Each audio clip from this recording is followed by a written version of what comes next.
And that's kind of the process I was going through. So it's like, but in my mind, I was like, I don't care how much it costs. Like I'm gonna if it ended up costing 20,000, I would pay that much to get my hair back because that's how much it's worth to me. Like that's how much my hair is worth to me. So if it costs that much, I would do the same. But other people would think differently. Like I want to pay as much as possible to get my hair back. So yeah, it's one of those things where you just have to let people do them at the end of the day. I love having hair. I want to have hair. So at the end of the day, I'm always going to be taking finasteride. I cut the pill in half and I feel more energized and more able to perform that act. So I have no issue with it now. Definitely. And I try to tell people like when it comes to certain things, like whatever you try that's new or anything like going on, if you start to feel like weird, you know how you are, like you know how your body regularly functions. If you start to feel like off a little bit, go to the doctor, stop what you're doing because whatever you're doing it might be causing that. Go to the doctors, figure out what's going on. The hair is so comfortable, man. Basically, just talking about it, it's such a constant in our lives, and then for it to just go away, it's just like so brutal, especially at such a young age. Hello, everyone, and welcome back to another episode of the HairStacks podcast. Today I'm here with another special guest, and would they please introduce themselves to the audience? Hello, everybody. My name is Johnny Hyro. I do hair content for YouTube. I go over my androgenic alopecia journey and what I did to solve that. And I create videos going over my hair updates, hair care, and just hair overall health. Okay, great. So I guess one place we can start with was, how did your hair loss occur? When did you first notice it, and the progression, the overall sentiments you had in the beginning? And I guess for reference, when did it, I guess the age of onset, did you first, were you first dealing with it? And yeah, in general, just how did it progress? Yeah, so I always had a lot of hair growing up and then going to high school and everything like that. So I never was, it never occurred to me that something like this could happen so early. I started losing my hair or I started notice shedding in my 20s. So when I was 20 years old, I remember this day so vividly too. It's crazy. I woke up one day and I was getting ready for school, brushing my teeth and everything, and I just noticed in my corners, my hair was a little thin. And I'm in my mind, I'm like, okay, like what's going on? I'm looking at it, but nothing in my mind occurred to me that like, oh, you're balding. It was just something like, okay, maybe it's just hair loss a little bit. What's going on? But nothing occurred to me that it was actually balding. So I didn't do anything about it. I just chalked it up to, okay, just a little bit of hair loss, nothing's too serious. As the years progressed, more and more, I started noticing more thinning, and to the point where my hair was pretty much see-through when I was about 23 years old. So the whole time from 20 to 23, I didn't do anything about it because in my mind, you can't go bald that early. Nothing like that has ever happened to anybody in my family or anybody around me. So in my mind, nothing was going on until it was starting to be noticeable at 23, and I had to. Um, I was still in denial through that whole process. I think a big part of the hair loss journey is denial. I think a lot of people can attest to that, where you see it and you know what's going on, but you don't want to believe it's true. And throughout my whole process from 20 to when I got my hair transplant when I was 25, that whole process until up to like 24, I was in denial. I didn't want to believe it. I didn't do anything to fix it until I was about 24, 23. And I lost a lot of hairs because of that. Yeah, it's it's a really hard thing to first acknowledge that something's happening, especially if it's like a progressive thing, right? Like in each stage, you're like, okay, I mean, it'll get better, or I'm probably just stressed out. You start making excuses internally for what you're probably dealing with until it becomes very clear with the reality of the situation being you have androgenetic alopecia. So like did you ask anyone, maybe any friends, for like any sort of advice? Maybe you went to a barber. What were your people's reactions around you when they, I guess, saw you that you were, I guess, losing your hair, and maybe you were shaving it? What were their general reactions? So I normally kept my hair really low during that period. So I was getting waves during that time. So it was low and it wasn't as noticeable until I started growing it out. Because when I started noticing the shedding, I was like, okay, well, there's it's starting to look a little bit like my hair is actually thinning out. So I was like, okay, let me just grow it out. I'm going to stop cutting it. I'm going to stop doing anything. And then once I started doing that, it became noticeable that, oh, like a lot of these hairs are gone. Because when you have waves, your hair is just laid down. So it's noticeable, but you have a lot of hair covering up spots that are very thin. So while it was growing, I noticed it was starting to thin. It was thinning a lot more than I thought it was. So going through like college and everything like that, talking to people, like they would notice it. You catch the eyes, right? Like you're talking to somebody and you see their eyes look up at your hair and like, oh my Yeah. God. You're like, I I know hate that exactly what shit so much. Yeah, yeah. I know exactly what you're looking at. And like in my mind, like I'm thinking it's not as noticeable as it is. I'm trying to downplay it as much as I can.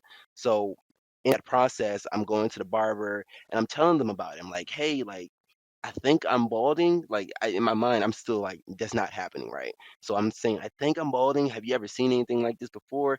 They're telling me no. My friends don't know anybody that's balding this early. In my like life, while I was growing up in life, no one has ever, or nobody that I've seen or known has bald this early. So in my mind, I'm like, this is not normal. However, like as I'm doing more research, it's very common for you to start losing your hairs in your 20s and then 30s. But in my process, nothing like that has occurred because I'm seeing a lot more people, they're balding very early, and I'm like, okay, well maybe this is something that's happening now. So while I was going through that process, I'm like, okay, well what can I do to fix it? And this was like still 20 through 23. So like, what can I do to fix it? And finasteride came up, minoxidil came up, and like everybody else, I'm like, no, I'm not taking that. It has all these negative side effects, this, that, and the third. I'm not doing that. I don't want to put anything in my body. Not realizing that I could have saved a lot of my hairs, and I probably wouldn't even have to have had a transplant if I just started it way earlier. But in that whole time frame, I'm asking people, and nobody had seen this before. As soon as my age, like 20 to 23, no one in their life has had something like this happen to them. Yeah. I mean, certainly like at the I guess early 20s, it does happen, right? You've done the Hmm. research, you see how frequent it is, but it's not as common as it will be when most people enter their 30s and you start to see more of your friends and just people who are, I guess, in your age group start to, lose their hair, right? So maybe they'll come to you for advice eventually. Um, Yeah, but right. One of yeah. my friends is already doing that. Oh, He's damn, already really? noticing. Yeah, he started balding around 25. So like kind of when I first got my transplant, and he started noticing like, oh yeah, he's balding. He's like balding right in the middle of his head. So he still has his hairline, but the top and crown is starting to fade out, which is uh different. I would say the least. How would you say it was when you first? So wait, so did you get on treatment first, then you went for the transplant, or was it just like I'm going to do the Yeah. transplant and the treatment? I guess the question is, and by the way, I saw you in an ad, right? Like I was like, whoa, that was crazy. I was just on Yeah. Instagram and I saw you in an ad. Name is Jonathan, and yes, that's with a Thin. Unfortunately, just like my name, my hair started thinning out when I was 20. Luckily, I found out about Bosley. They made the process smooth and easy. I got a hair transplant, and I've never felt more confident in my appearance. I've gone by Jonathan my whole life, but thanks to Bosley and these amazing results, I think it's time to drop the thin for my name. I'm going by Johnny Thick from now on. Hey Bosley, just want to shout out for your 50th anniversary. Thank you so much for providing me with these amazing results. It's changed my life in the best way possible. Here's the 50 and cheers to 50 more.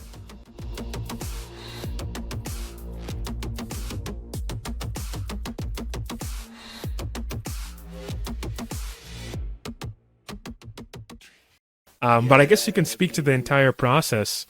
Yeah. How was it when you got the transplant? Like, what? I know the service, but like, how did you go through the motions of consulting for the transplant and getting the necessary grafts? Because the amount of grafts you got, To be honest, it's not that much, It's but not much at it's all. No. crazy.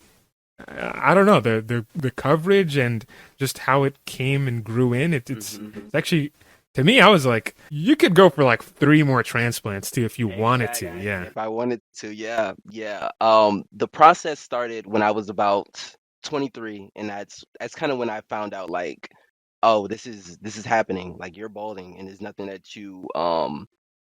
nothing you can't hide it anymore. That was my thing. I was trying to hide it as much as I can, trying to I went to the doctors at first because I thought it was a thyroid problem because I'm like maybe I'm stressed out, maybe I have something internally going on. So I went through all these checks like I know I did certainly like a thyroid check and maybe another check of something that was going on with my body, but everything came out normal. So in my mind I'm like, okay, well I'm fine internally and I'm still balding, I'm still shedding. So what is actually going on? So then I started doing my research on YouTube and I'm noticing like, oh, like this just might be androgenetic alopecia. I might just be starting it very early. So when I noticed that, like around 23, I went to a consultant at in Maryland, so that's where I used to live at, and he just went over everything with me. He said, "Okay, yeah, you have androgenetic alopecia. Looks like everything is fine with you. You're balding." So his thought process was either you do three things: you do minoxidil and finasteride, PRP, or you get a hair transplant. At the time, I still had a lot of hair on my head, but it was still bugging me. So my immediate thought process was get a hair transplant. I just want to fix it. I don't care about anything else. I'm like I want to fix it. But he was saying at the age of 23, he didn't want to do it because he didn't know where my balding would end up. Like while it was progressing, he didn't know where it would end up. So he didn't want to put transplanted hairs in and then you bald more or anything like that. So in my mind, I'm like, I don't care, just do the transplant. And he wasn't going to do it. So now it came down to finasteride and PRP. In my mind, finasteride was a big no-no. I did my research online. Of course, you see the fear mongering of finasteride is so bad. It has these terrible side effects. Minoxidil is this, even though the topical versions of each are way they have way less side effects. So it's in my mind, it was a no. I wasn't going to do finasteride. I wasn't going to do minoxidil. But then I did PRP. PRP worked perfectly. It did exactly what it was supposed to do. It grew my hair back, the areas that were thinning. But my issue was I didn't keep up with it. So PRP you have to do at least once every year. So what I was told it was like once every year or once every 2 years, and I wasn't keeping up with it. I went to get my first PRP done, and then I didn't do it again after that. I was like, okay, I don't need to do it anymore. I'm fine. Look at my hair. My hair is great.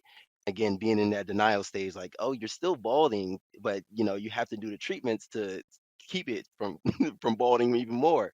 So in my mind, I'm like, okay, I got the PRP done and didn't do anything else. And then my doctor said, I'm telling my doctor, hey, my hair is starting to fall out again. Like, what's going on? Like, I don't understand. Like, I got the PRP and then he's saying, well, yeah, you got the PRP, but either you got to follow up or you got to be on finasteride or minoxidil. So now I'm 24 years old, and I'm like, okay, well, now I'm at the point now where I need my hair back. I'm like, I want my hair back. I got my hair back when I did the PRP, and now it's falling out again. So then I started doing the finasteride and minoxidil, but it was too late at this point because now I've had like my balding has regressed to the point where those hairs are gone. So finasteride and minoxidil isn't going to regrow those dead hair follicles. Like those hair follicles are gone. So now I'm at the point of just retaining my hair, but it's still very bald, very thin. And at this point is where I'm like, okay, the next step after this, he's told me to wait until I was 25 to get the hair transplant. I'm 25 now, or I'm coming up on 25. So then I finally went through and I got the hair transplant. Okay, yeah, nice. How did they come to the determination of the number of grafts you went for? So I guess how many grafts did you get, and what was the initial, I guess, consultation? Did Mhm. the hair transplant doctor have a different idea of how many grafts you needed, or did you have a different idea? So how did you guys come So down to the number? when I first went to consultation, she told me I already had did all my research. Well, I didn't do as much research as I should have because I would have got more graphs if I would have knew more. But I had got to the hair consultation knowing I didn't want 5,000 grafts because you see a lot of people they go to different countries and they get 4,000, 5,000 grafts for Yeah. Norwood 2, 3. It's not what you need, right? So I already knew from the jump I wasn't going to get that many grafts. So then she told me about like you can get way less grafts. That way we can see how your hair falls, like not falls, but how your hair comes out. Then we can follow up with another transplant if you don't like the density. So they told me, so I went to Bosley and they stressed the importance of coverage and density. What density is like different for everybody, like how dense you want your hair to be. But coverage is something they can do. Like we will get you your coverage. We'll make sure that you have your hair looking full. The illusion of having hair is what they always say, and that was their main goal was coverage. So when they're doing coverage, they go for far less grafts than density, which they go for far more. So in my head, I came in thinking I needed like 2,500 grafts. That was what I initially wanted, but she had told me, she was like, we can do far less. You'll have to pay far less money because in America it's way more expensive here. But if you don't want to pay this amount of money, because I can't remember the price, I have it in one of my videos of what 2,500 is, but you'll be paying far less money doing the 1,600. I believe I got 1,677 grabs on the dot, but I paid for the 1,600 like price point plus the extra 77 grafts that they give me.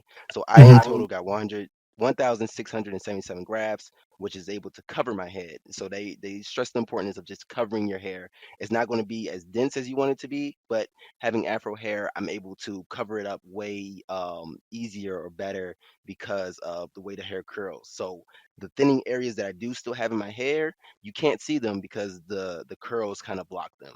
Exactly. Yeah.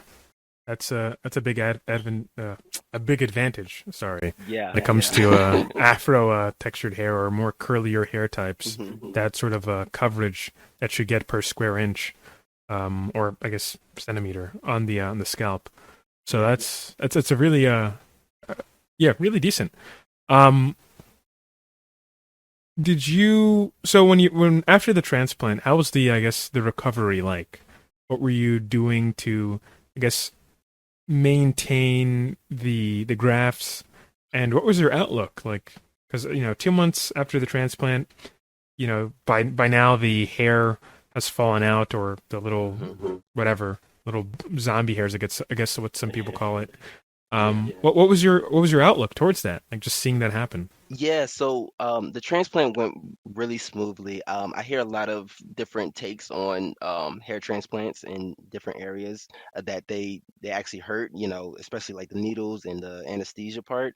Mine didn't have that pain to it because they pretty much drug you up here in America. I took at least four different pills. I was on two anesthesias. It was a lot of drugs in my system. So I didn't really feel too much. So that process was very smooth, very easy. It was actually less stressful than I thought it was. I came in there very stressed out. I'm like, am I doing the right thing? Am I going to have enough grabs? Because this is the point where they had already walked me through the consultation. I got the 1,600 grabs. And now I'm sitting here like I'm looking at other videos. I'm like, these people are getting 3,000 grabs. These people are getting 5,000 grabs. Am I going to have enough grabs to even, you know, have the results that I want. So I'm already in like this kind of panic state, but they were able to just calm me down, and the drugs definitely helped. So now I'm got the hair transplant. I went straight home and I did my day as normal. I got on the game. Nothing nothing really changed throughout my day. I didn't feel any pain until the next day. And then during the first 2 weeks is like my recovery period. You don't really want to do anything those first 2 weeks. You want to just stay at home if you can. Don't go out into the sun too much. Don't try to stress yourself out by doing any strenuous activities. And just like, relax. You just had surgery on your head, right? Just relax. So those first 2 weeks are super important because you don't want to lose any grafts. I think it's the 10th day when the grafts are fully locked in, but you want to wait like a full 14 just to be safe. So that 2 weeks are like very important to just stay at home, relax, don't do anything too crazy. After the first month, you start to see the hairs fall out. Like you said, the zombie hairs, they start to shed out and everything like that. The second month as well is when you pretty much look like you didn't do anything. Your hair just looks bald again. So it looks like nothing has happened. I know some people, they go through different stages of this part where you have patches or like most of the hair doesn't fall out. You might have shock loss in other areas. So now some of the hairs behind those transplanted hairs are falling out. But during this period is morely like the recovery period. I like to call it the 1 to 3 months is the recovery period. After that third month, you start to see new growth. So now, like 4 or 5 months, my hair is starting to grow in. I'm like, okay, it's starting to come in, but I'm already like in that period of time, I'm already like, I need to get another hair transplant because it's not as dense as I want it to be. It's not, the hairs don't look as full as I want it to be. Not even, it's only 4 months in, right? You can't you can't really tell what it's going to end up looking like. But in my mind, I was already going to get another hair transplant. That 6 month and 7 month was like an explosion of hair. Like my hair just started growing and growing and growing like nonstop. Almost every day, I started seeing more growth and more growth and more growth. And I was like, whoa, like what's going on. This whole process, taking finasteride and minoxidil. So throughout every single day of this period, I'm taking finasteride and minoxidil. I did suffer through a little bit of the side effects, and I can go into a little bit of that later. But 6 and 7 months, my hair started exploding, and it was just crazy to see because I'm like, yo, like it's actually working. That's when I knew it was actually working, and I was like, okay, everything's looking great, everything's looking good. I'm starting to smile more, I'm starting to be happier more, and this is the point where I'm like, I'm not wearing as many hair fibers. I'm not wearing a hat anymore. And then I move up to that 8, 9 months is where my hair starts to flatline, kind of. Where I'm like, it's not growing as much as it did. I think I got all my hairs to grow. I think all the transplanted hairs are grown now. Like they're mature hairs, and now they just need to grow and sprout into longer hairs. So that from that 9 month, it's not really much change, but once that 10th through now or 11th month, the 11 to 12, which is like the full year, my hair just started growing and growing and growing. And it just got longer and longer to the point now where I have like a huge afro. And I'm like, yo, like this is incredible. Definitely the minoxidil helps out with that just from, the hair growth perspective.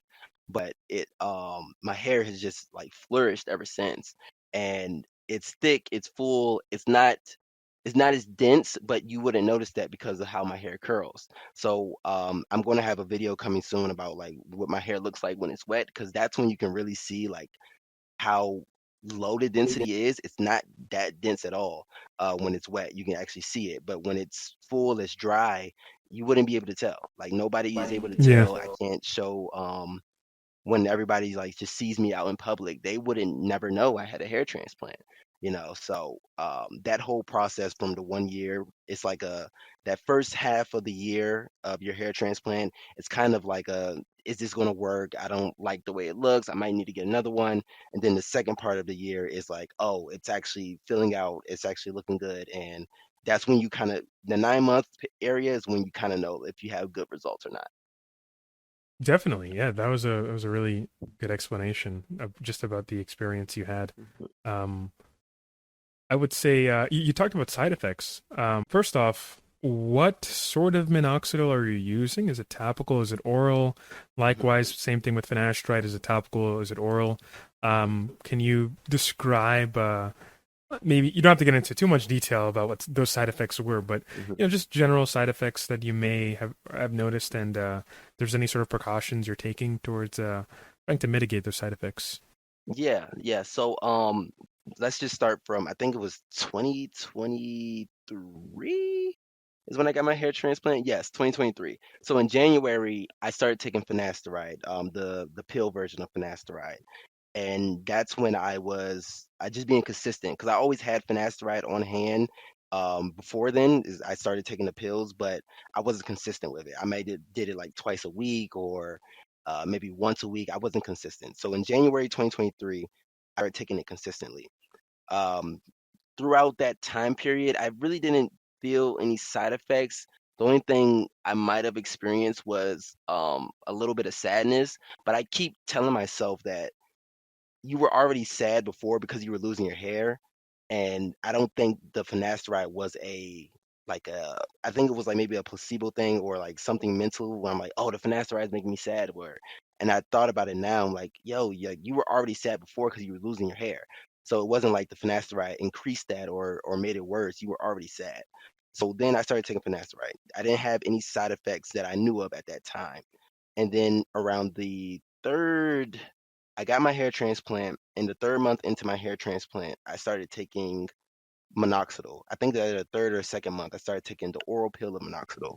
The only side effects I had when I first started taking it was I was drowsy. I had severe headaches, and my heart was beating a little bit faster than normal. Like I felt very tired, and I used to get these major headaches. But this was only last for the first week, so I'm guessing my body just had to adjust to the blood pressure medication that I'm taking. Yeah. Um, so during those 2 weeks, I definitely felt those side effects, but I was like, I told myself I'm going to try this. I'm going to give it 2 months of trying it. If I have any side effects, then I'll stop taking it. Real quick, So how I many yeah. milligrams of oral minoxidil? So I'm taking 5 milligrams, but it's split into two pills. So I have one pill. Each pill is 2.5 milligrams. So I'm taking two 2.5 milligrams to equal to 5 milligrams. Is that a day or like you're Yes, taking that's two it. you're taking the whole pill a day, like the whole 5 milligrams a day, or it's like 2.5 every It- day? I'm taking the full 5 milligrams a day. So I'm taking Okay. two of the 2.5s a day. Yep. So during Oh, this time, yeah. oh, I was just gonna say, so it's like you take it one in the morning and one in the afternoon. Oh no, I take both of them at the same time. Oh, okay. So you're just it's Yeah, just yeah. the okay, the full 5 milligrams at the same time, right? 5 milligrams at the same time. Yep, yep. So Okay. that's what I do. There might be different ways to take it. I think that way that may be reduce the side effects a little bit. But after that 2 week period, I didn't have any more side effects. So I guess my body just adjusted to the medication, and I didn't have any more like severe headaches, tiredness or drowsiness, or like maybe my heart is increased a little bit, but I got an EKG and everything came back normal. So I'm guessing like based on the EKG, if I'm just trusting, what the doctor has told me that I'm fine when it comes to my heart and my blood pressure. Yeah. So minoxidil was fine. But then I started noticing like I started going to class. So now we're at like maybe the fourth or fifth month of my hair transplant. I'm already taking minoxidil for months at this point. And no, not months. I'm taking finasteride at months at this point. So this is where I'm noticing I'm starting to go into class and I'm starting to feel like I'm starting to talk to people more. I'm starting to get to know people more. And like of course like women are involved in this class. So now I'm at the point where like I feel like I want to. It's like it was like a disconnection between my brain and my body. It's like in Yeah. my brain, I'm feeling like I want to pursue these certain girls, right? But my body just wasn't feeling it. And this is the point where I'm like, what's going on? Like I feel like I'm supposed to do this, but I don't want to. So I'm going through that process. I'm like, okay, well, what's going on? So then I get further into a process of talking to a girl, and it gets to that point where it's like, okay, what's the next step? Like, what's going on? And literally, my whole the whole way I started to move was like, no, I'm okay. Where I'm like, that wasn't me beforehand. It was like Yeah. beforehand, I was definitely like, oh, we're gonna go, we're gonna go, right?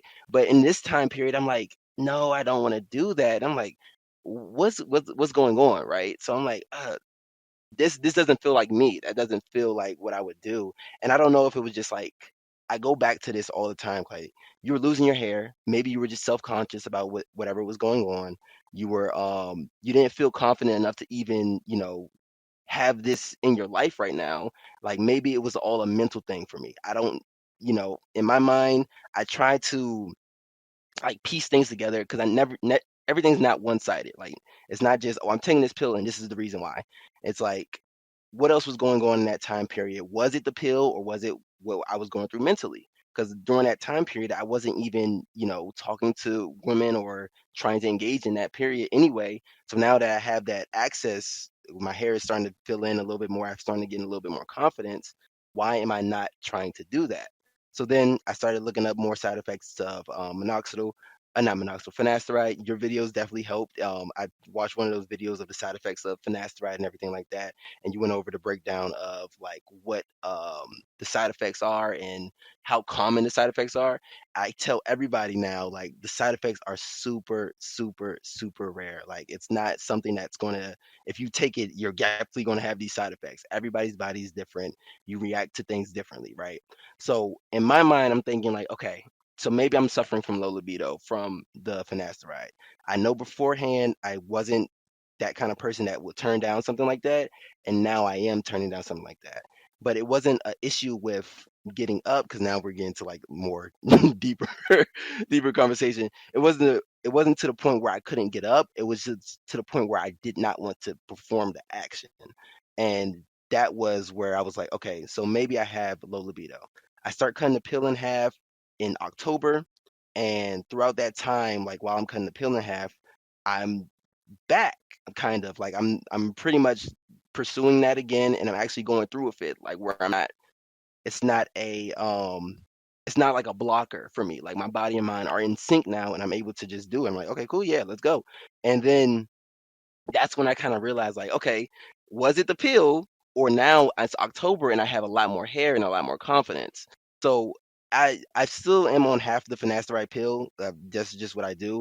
I am going to start taking the full pill someday this year, just to see, like, am I going to go back to that low libido state?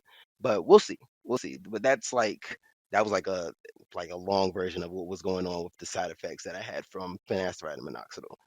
No, certainly. Thank you for sharing. I guess when Mhm. it comes to something like this, it's hard to say. It could have been the suggestion of just splitting the pill that could have eased your nerves about it.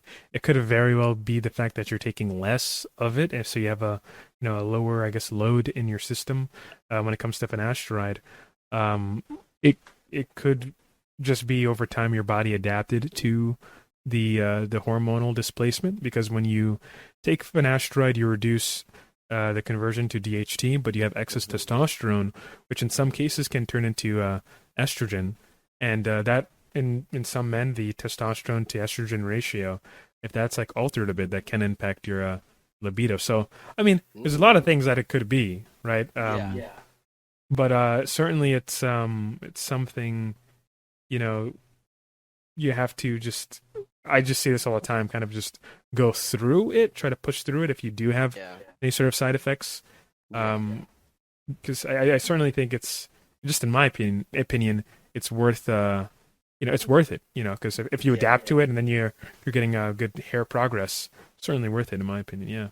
Yeah, I definitely tell people, like, if you don't do anything, take finasteride, because that way you'll stop the balding process entirely. You put it at a halt at least. Where minoxidil is definitely helpful. PRP is definitely helpful, but that finasteride, if you want to just stop your balding in place, you would just take that. And like the side effects, the people they don't like the side effects, and I understand that. And I try to tell people, like, just try it first. The side effects are reversible if you do end up getting them. So it's more of just like try it, see how it works with your body, because you could be the person that has no side effects from it. Like you could be the person that has all the side effects from it. You just don't know until you try it, and until you do try it, you're kind of just losing your hair as it progresses. As the balding progresses, you're just still losing and losing more and more hair. So finasteride is like like my one of the medications or one of the prescriptions that I definitely like push for. Like, please just try finasteride. If anything, I talk to a lot of people and they do not want to try it.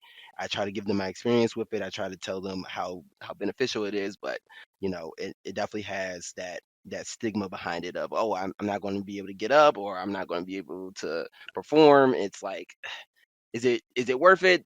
It's it's up to the person, right? I love having hair. I want to have hair. So at the end of the day, I'm always going to be taking finasteride. I cut the pill in half and I feel more energized and more able to perform that act. So I have no issue with it now. Certainly, yeah. I guess moving to the next topic, this kind of has to deal with hair transplants.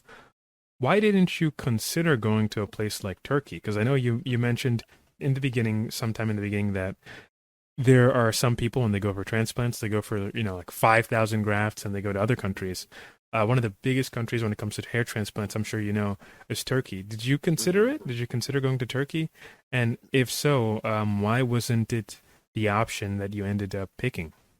So yeah, this is a great question because it kind of hones in on where to go when it comes to this. So when I first did my research, I think a lot of people, or like when I talk to a lot of people, we're already at the point where I want it now. So when I was going through the whole process of getting a hair transplant, it was like it's now or it's now. It's not I'm not going to wait for it anymore. I'm going to do it right now, and whatever comes to me is going to come to me, right?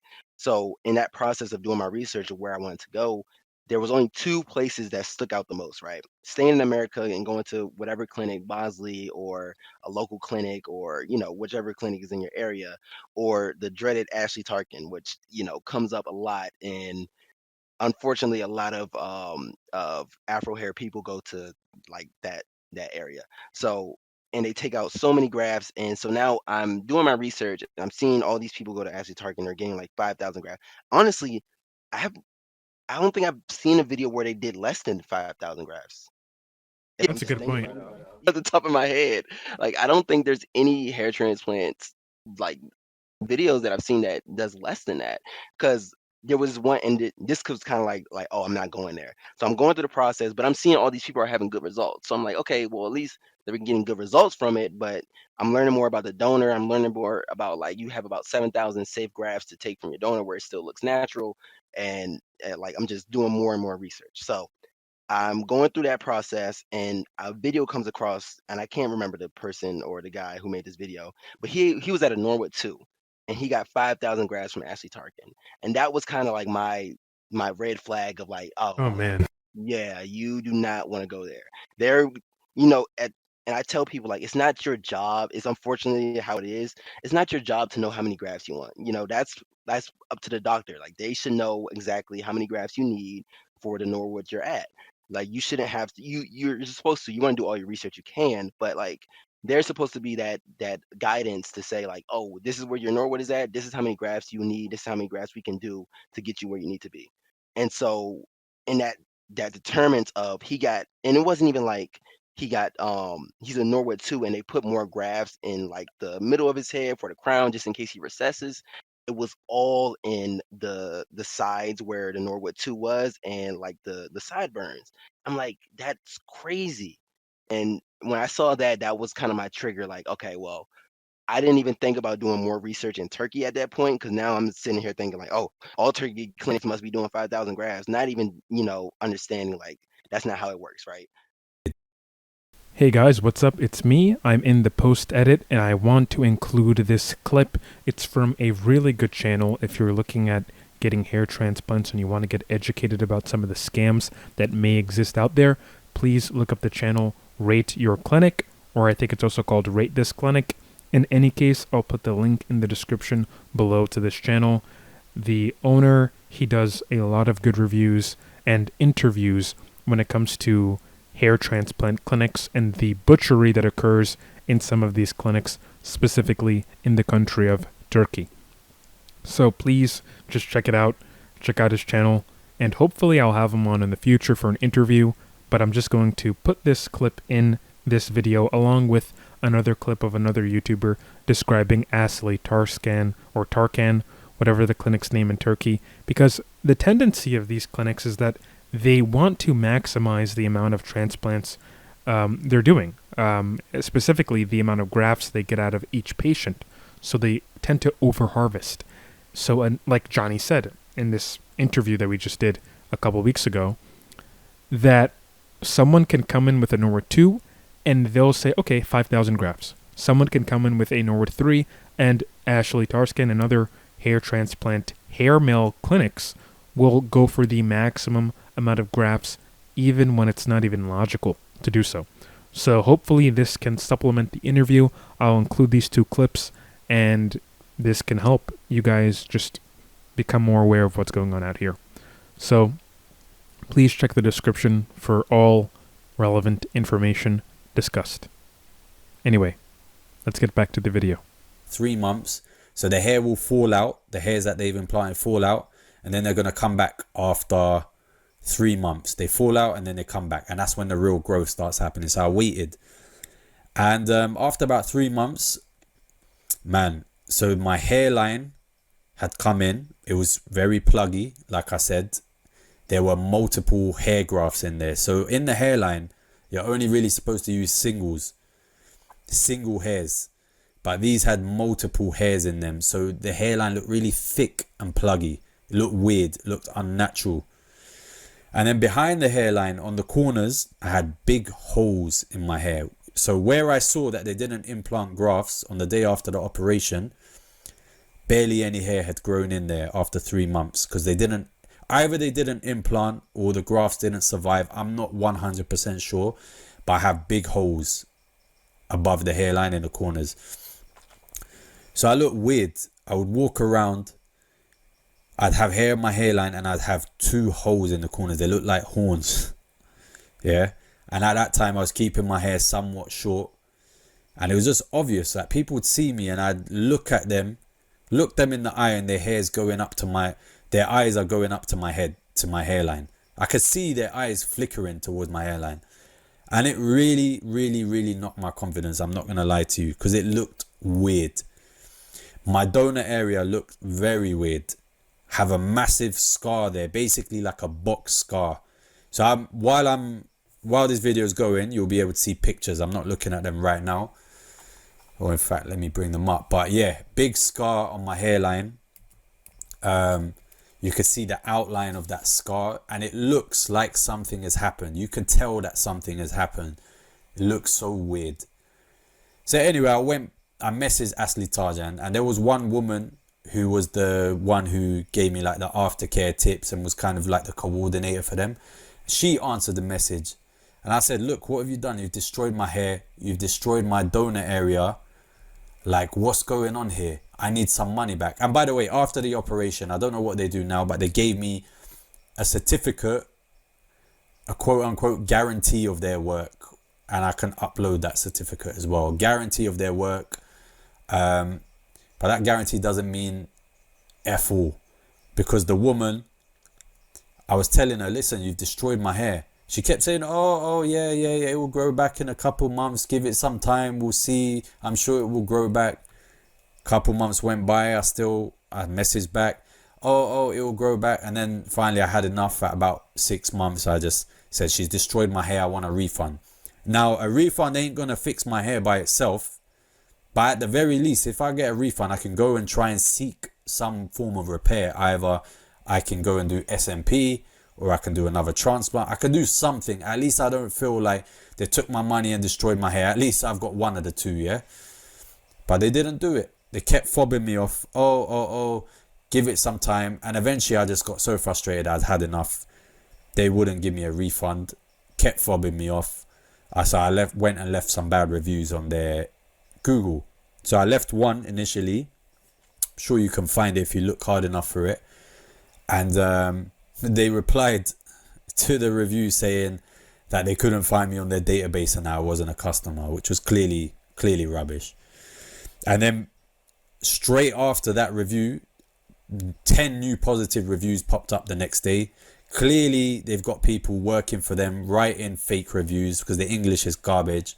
I don't know if they're Chinese or Turkish, but they got a whole team making fake reviews to drown out the negative ones. And there are many negative ones with exactly the same concerns as I had.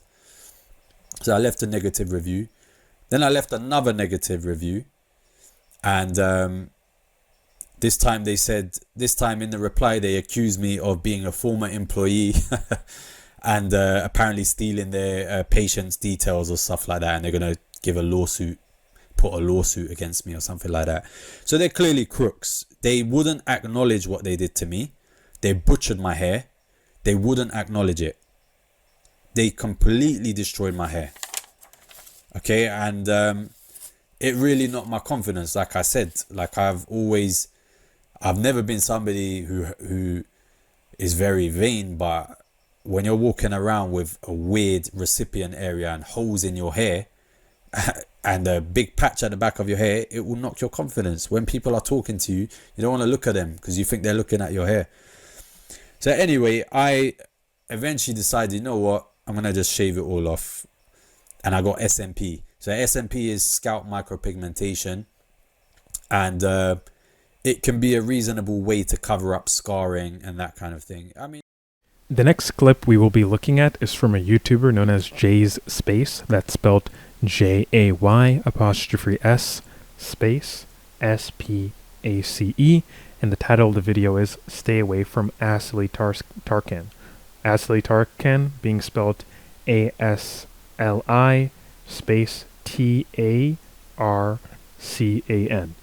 And that's just for the people who can't watch the video right now and who are listening to the podcast in audio form. So if you're curious about actually visiting the videos themselves, again, you can just search it up on YouTube, or you can just look at the links in the description below if you're listening to this on YouTube or watching this on YouTube. But anyway, I'm going to include the clip right now. But basically, Jay's space, he's talking about how he wanted to avoid Ashley Tarscan because of the excessive overharvesting, right? The whole 5,000 to 6,000 grafts that they wanted to max out.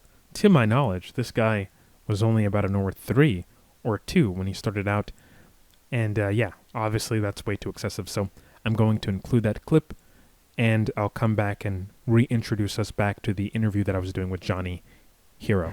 Actually charging, for me, the reason I didn't go was because when I spoke to them during the consultation, they told me that I needed between 5,000 and 6,000 grafts. I told them that I had spoken to a lot of other clinics, and they told me between 2,000 grafts and 4,000 grafts. And I didn't think I need 5,000 to 6,000. So they told me, yeah, those clinics don't know what they're talking about. You need between 5,000 to 6,000. So I'm like, yeah, I don't want max grafts. It was like, yeah, those clinics, they just not good. They're not good. Actually charging is 1 in 3% or something like that of the clinics that do it in Turkey that actually certified in doing Afro hair. I'm like, yeah, that's cap. You feel me? But even if it's not, I don't want max grafts, and that's one of the reasons I didn't go. Because the main reason I was planning on going to Ashley Tarjan was because of the price. That $3,500 was sounding good, and I noticed the price has been going up over the years. So I'm like, yo, if I miss this now, I might not get another chance. Feel me? So I was like, yeah. But now that I've done mines and I've been doing more research, because I've been helping. Okay, guys, now turning back to That's the not how it interview works, with Johnny Hero. So it was either stay in America or go to Ashley Tarkin. Now that Ashley Tarkin was X'd out, once I saw that video, I went over to America and I stayed here. I had the consultation at Bosley.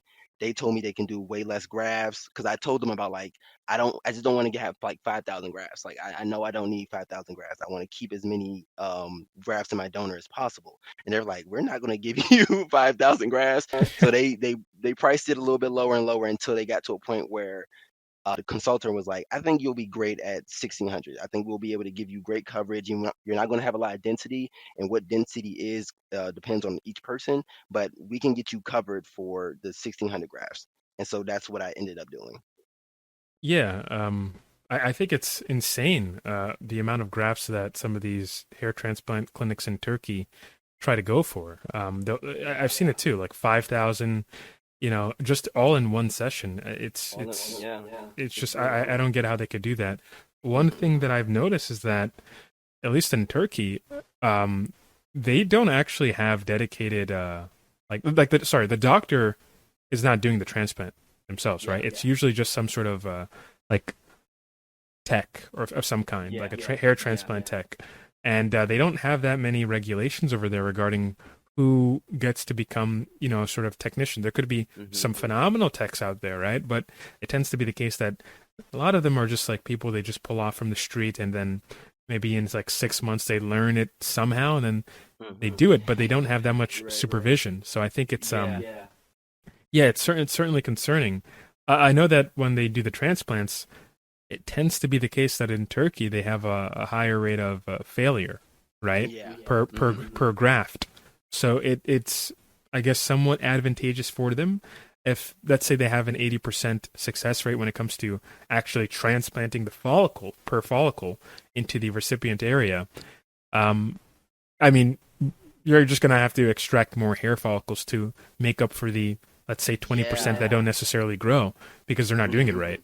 So I think it's they're not really upfront, because I've seen the same thing. Guy with an aura 2, you get 5,000 grafts. Guy with an aura 4, 5,000. It's just like a special number that they tend to resort to. Yeah. That's something I talked about in one of my videos too, like what hair mills are, and kind of the same thing with any type of cosmetic surgery when it's like popular like this. Like the boom of hair transplants are insane amount of people who are going to get hair transplants now.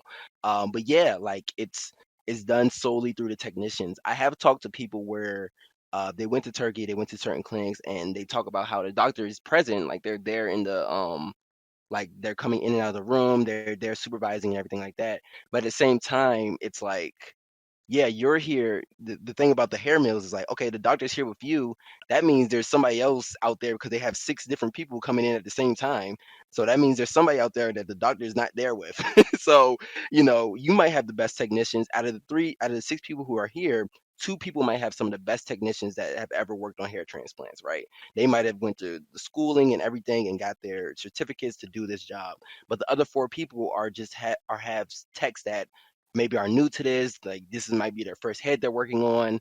They don't have the supervision of the doctor. Like there's a lot of different aspects to like what is actually going on in those clinics. So I can reference them back to Bosley where, like, to me Bosley is a type of hair mill but not as like factory or yeah, kind of like a factory, like an assembly line kind of, Oh yeah. where most of the work was done through the PA and the techs while the doctor came in and performed the incisions. However, I was the only one there at the time. So it was just me. Everybody was focusing on me. Nobody had any type of like distractions or anything like that. They were all in the same room working on my head and like going through the steps and processes of it. But in that case, like me being the only one there means that I was the only focus for that day. So they do it like daily like that, where somebody comes in each day. Where in like somewhere like Turkey in certain places, they have 6 people come in at the same time getting a hair transplant. And regardless of, how well it comes out or what it is, it's you have a 50-50 chance when it's like that, right? You might get great text or you might get terrible text. It's just, you never know what you're going to get when it comes to something like that. Yeah, and also what stands out to me as well is safety, right? Like if they're all working on people at the same time in the same room, how are they keeping the equipment sterile? How are they making sure that one person's blood isn't getting on another piece of equipment and that's going to be used? It's just it's hectic. Yeah, And definitely. From what I know, they do have separate rooms. I don't think they're in like the same exact room. They do have like different mhm. office spaces and everything like that. Another thing that I did want to bring up is like in Turkey, they do not want you to take finasteride. Like I've watched tons of videos where Oh they don't really? recommend finasteride. Yes, they don't recommend finasteride. They want you to stop taking finasteride. Like I remember a video, this guy says, yeah, he's like, I forgot what the technician or the clinic said, but he brought up to them that I'm taking finasteride, I'm doing this, and they told him no, like don't take that. That's bad. And I'm like, oh, okay, so that could correlate more to like them taking 5,000 grafts because they don't even want you to take something like finasteride is going to stop you from balding even more. So they're just taking 5,000 grafts to say like, oh, this person's not going to be on a DHT blocker. We can take 5,000 grafts and put it on your head. That way, if you do regress, because you will regress if you're not taking a DHT blocker, you'll have hairs there. So that's something too that I've noticed when I'm watching videos that in Turkey they do not want you to take finasteride. Maybe it's like a FDA thing or not FDA for them, right? But the medication thing or what they put in the different medical like policies for different countries. But I know for sure Turkey does not want you to take finasteride from what I've heard. Yeah, I mean, I guess I know some clinics they tend to overplay the side effects, and they're like, "Oh, you don't need to take finasteride. Hmm. It's okay. This transplant will be good. That's all you need," which is, Hmm. just an outright lie. But I can Yeah, see, maybe they're trying to get some return customers, so to speak. So that definitely. could be the Yeah. case. Yeah, I've talked about that with some of my with some of the people I've talked to as well. Because I'm like, at the same time, it is a business. So if they can get you to come back, because even with Bosley, even though they did like a great hair transplant, they could have went for more. They could have went for more density and got exactly what they needed to right there. Because I didn't get anything in my crown, and my crown was thinning out, right? So in their mind, they're like, just take finasteride and minoxidil, your crown should fill out a little bit more, and it did, but it's still patchy a little bit. My crown is still a bit patchy. You can't tell because the way my hair curls, but Yeah. I'll show it when it's wet again. But it's at the same time, it's a business. So if they can get you to come back, guess what? We're going to get you to come back. So long as they do their job, like long as they do it right the first time, is like what's good. What that's the best output you can get. Like, long as they do it good the first time, if you do want to come back for another one, because I don't have to come back for another transplant. I've talked about that, how maybe I do want to get another one, maybe I don't. I go back and forth every single month about it.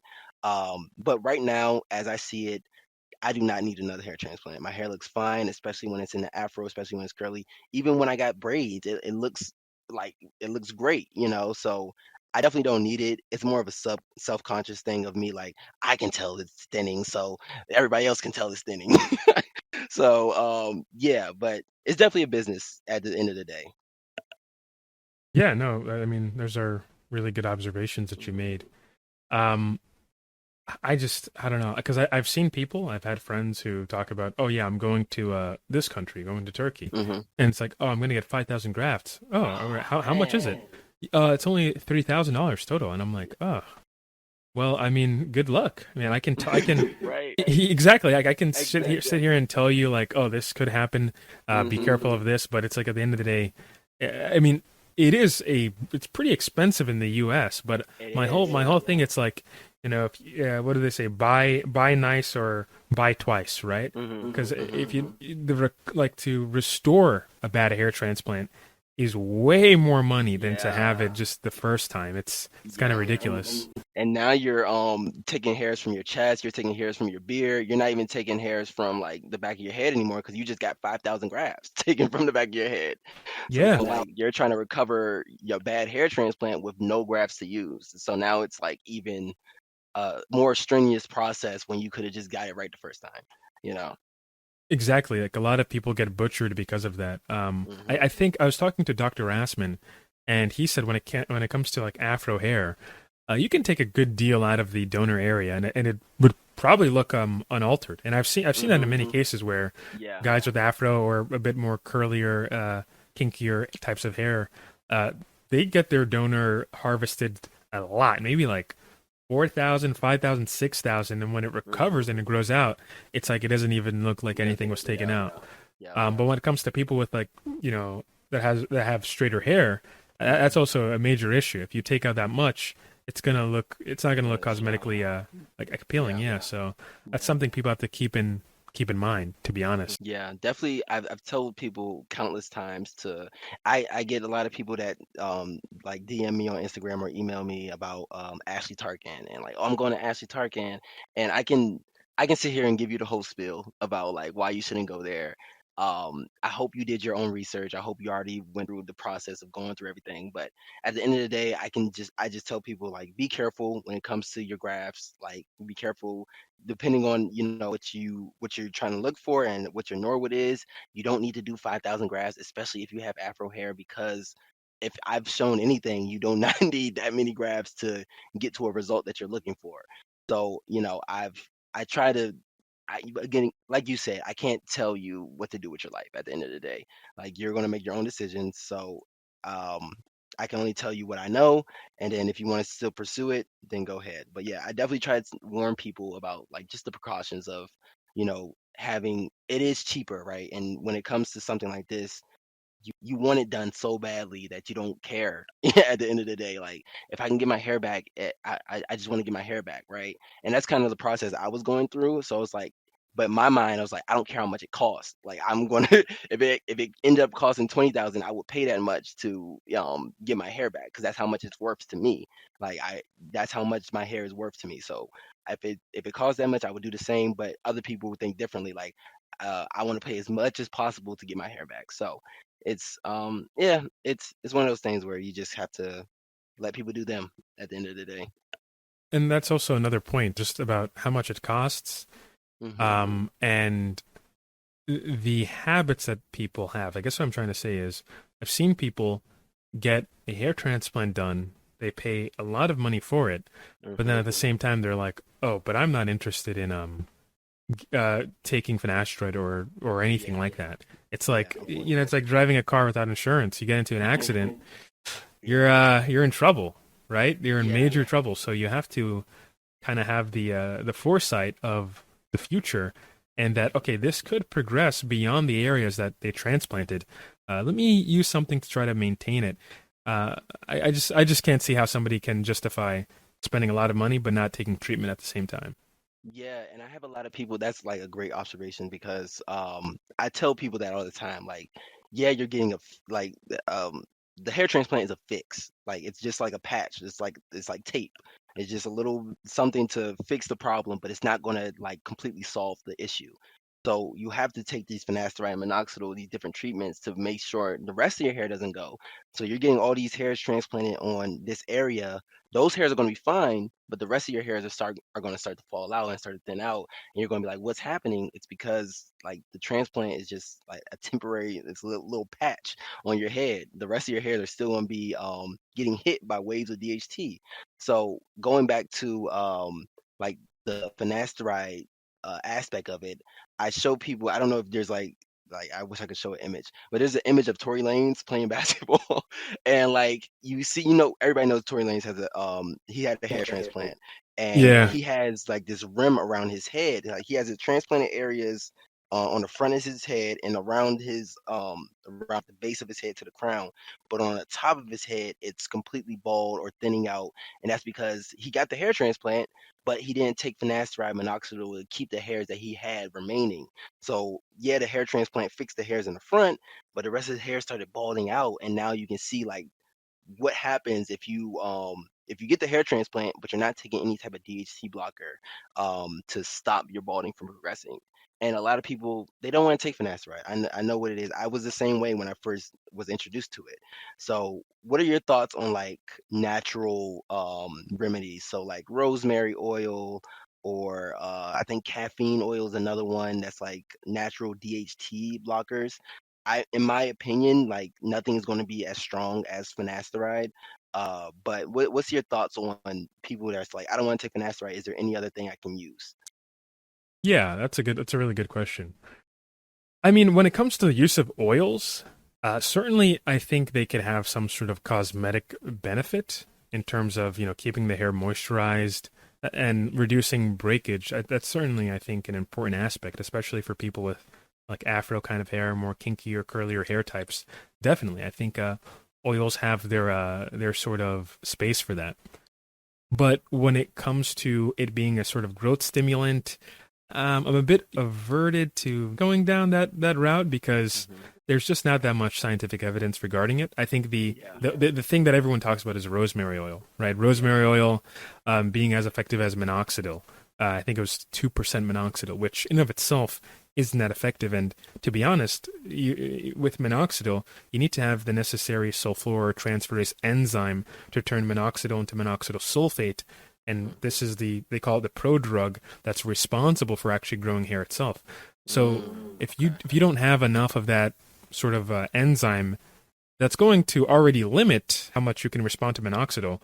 5%, right? That people typically use. And this study compared it to like 2% minoxidil. So already it's comparing it to something that's inferior. So the yeah, very yeah, fact yeah. that I mean, I guess you can say that, oh, okay, using rosemary oil is just as good as using an inferior version of minoxidil, topical minoxidil. That doesn't really make rosemary oil a strong candidate, right? Yeah, yeah, yeah, Because it's yeah. going up against a weaker concentration of minoxidil. So, but in general, the overall setup of the study was just really poor, really Hmm. poor and questionable as well, to the point where Yeah. it makes you question, okay, does rosemary even stimulate hair follicle growth? And people go into Right.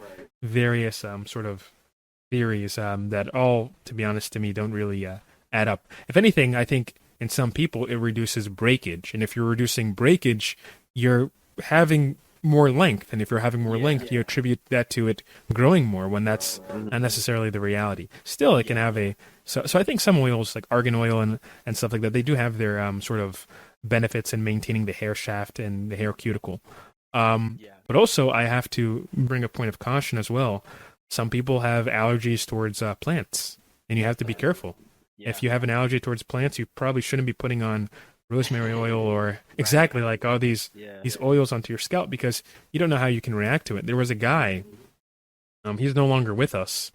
Um, he used the Dr. Sebi hair follicle Oh my serum, gosh. Okay. and I remember seeing this video years ago on like World Star or something, and Yeah. everyone thought it was funny. Like, okay, but looking at it was pretty brutal because it was this sort of plant extract that he put on his scalp. He had an allergic reaction to. Before that, I think he was only like a Norwood 2 or 3.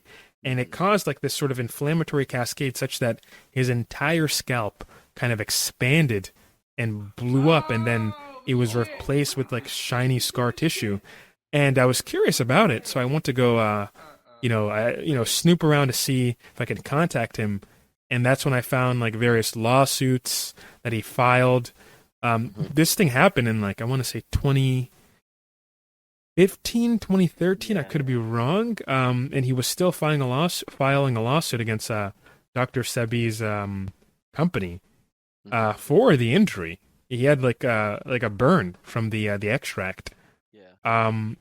And I checked. It was, I think the lawsuit was 2021, 2022. He was still going through it. In it described how he was having like pain still to this day and just inflammatory issues. The hair on his whole scalp was gone due to the allergic reaction that was elicited by that particular product. And I don't know what happened to him, but I saw that shortly after that, there was some sort of obituary with his name on it. And I read it and I was like, okay, well, and looking at the picture in the obituary, he still had that inflamed scalp that he was dealing with maybe like 3 days after he uploaded the video from like maybe a decade ago. So it's a point of caution to, and I understand the whole natural, like supplement kind of thing, natural like movement that everyone's like turning their eyes to. But people have to be careful, especially when you're using these random plants that you don't even know if humans properly cultivated it. We probably never even had any sort of real interactions with it, right? Plants themselves have their own natural defenses against, people or organisms eating it. So putting it on your scalp, especially if it hasn't been studied, there could be a reality that it, instead of it growing hair, it could be detrimental to hair growth too, right? Because of maybe certain allergic reactions that you or histamine cascades that you may have towards that particular plant or whatever proteins inside the plant or pollen that's inside the plant.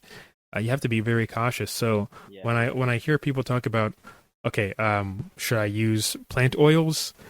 I say no, but if you do, you might want to get an allergy test to see what you are allergic to. And also at the same time, a lot of these oils, you don't know how they're being made. You don't know how clean they are. They could have bacterial growths inside of them. You don't know if they're actually using preservatives that can kill any sort of bacteria. An oil is a rich environment for bacteria to grow in. They love it. They love it a lot, especially on the skin. If you have oily skin, it can cause local microbial life to feed off of that oil, inflame the skin, and you can get something like an acne, or if it's on the scalp, you can get a seborrheic dermatitis.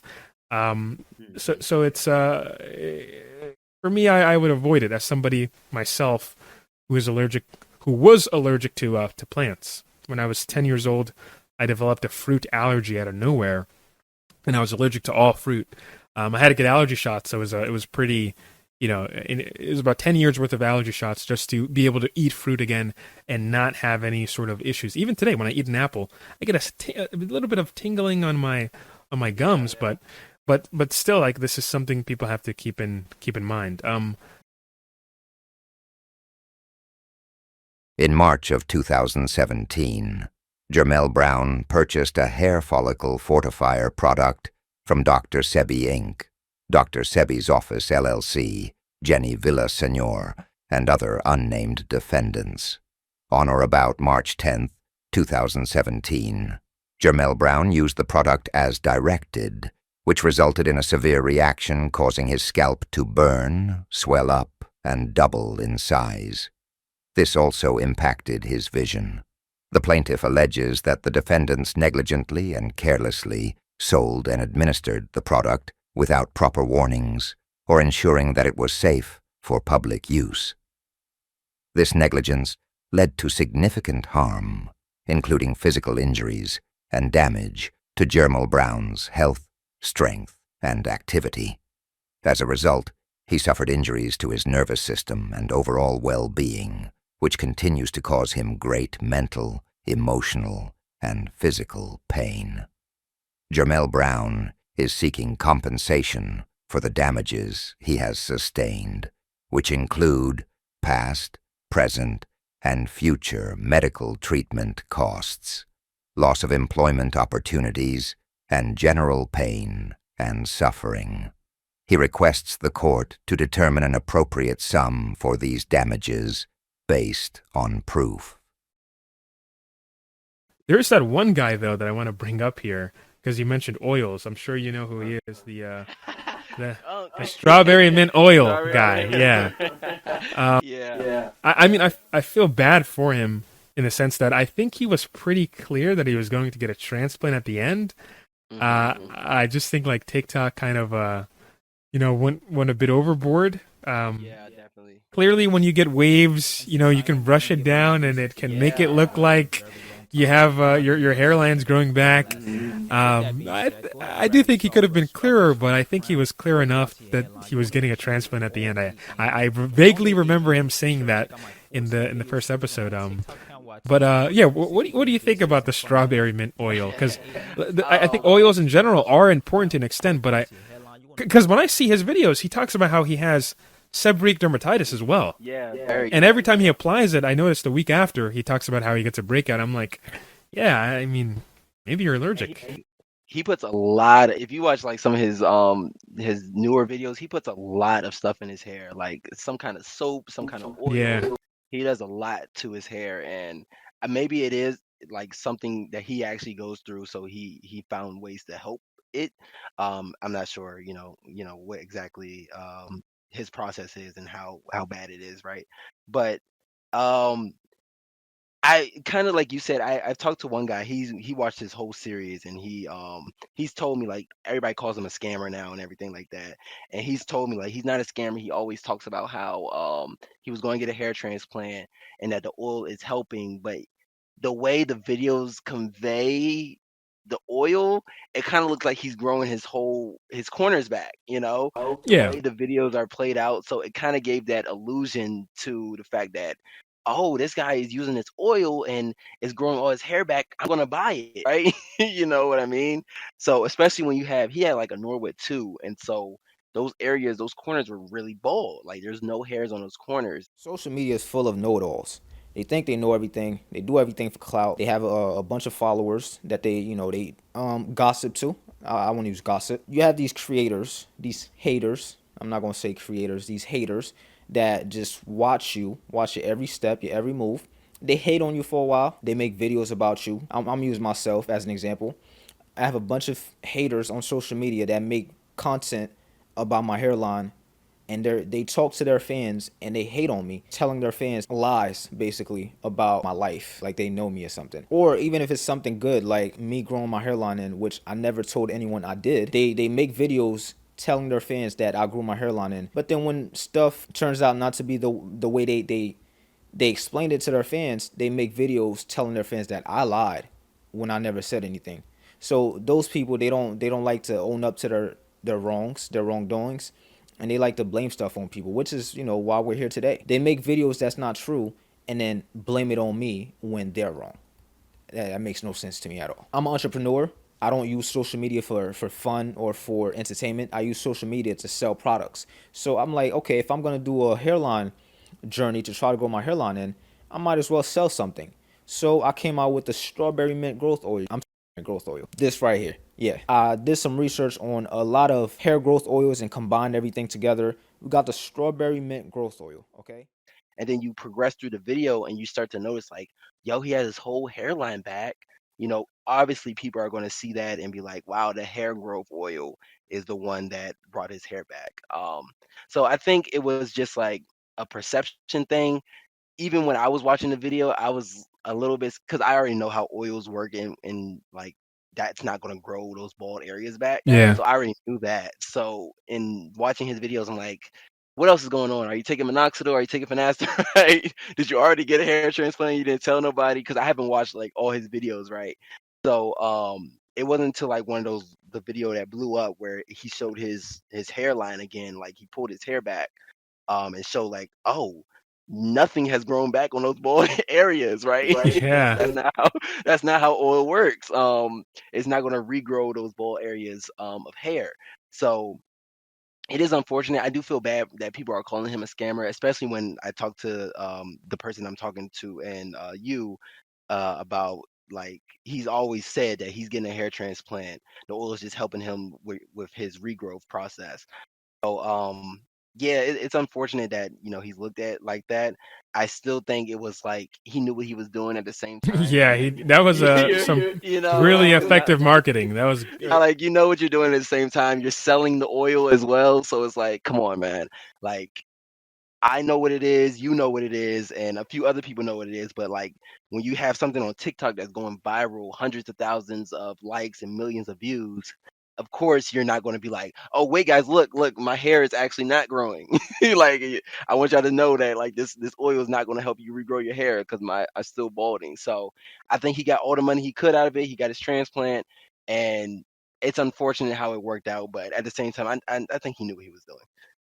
Yeah, I mean, he probably made a lot of money off of that. I'm pretty sure he came out with a new oil. It's like I don't know, I think avocado oil or something. Some new oil. I mean, to be fair, when I look at that, there are other sort of people that do the same thing. I think there's this one woman. Her name is like Thari or something like that. Thaari, and she had some sort of alopecia issues, and I guess she made some sort of oil, and then she put on her scalp, and in the videos it shows that the oil is growing her hair again. And when I say I'm saying this as I look at her TikTok, looking at her videos, I think again she had alopecia areata, and that on its own can be a bit brutal, but it tends to be the case that in some people, the hair just grows back on its own. But when it comes to the oil stuff, I'll chill on the strawberry mint oil guy a bit, even though he was, he certainly was omitting some very important details. And also at the same time, he was using minoxidil too, so.